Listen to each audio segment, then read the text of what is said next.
Clear Vision TV, bridging ideas to reality.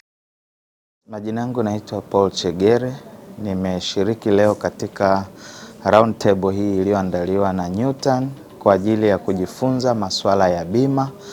Binafsi kwangu imeninufaisha kwa sababu imenijengea uelewa kuhusu umuhimu wa kukata bima ikiwemo ya majengo, lakini pia tumeshiriki kutengeneza mawazo namna ambavyo Newton wanaweza akaleta bidhaa zinazohitajika kwa makundi ambayo tunayahudumia, hasa huku upande wa chini kwa maana ya vikundi vya kuweka na kukopa na wale wajasiriamali wadogo.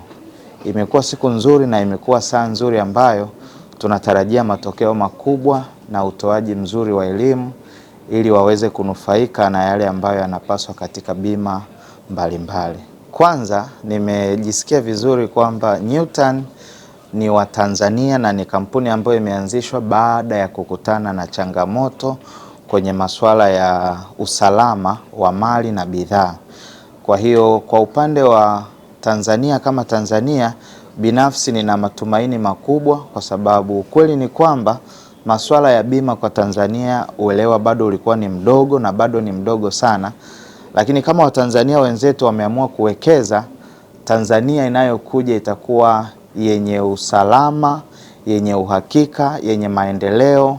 Kwa upande wa uwekezaji watu watawekeza kwa uhakika zaidi.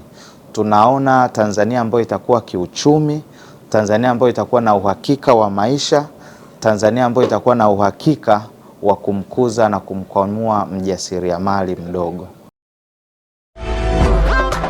Clear Vision TV, bridging ideas to reality.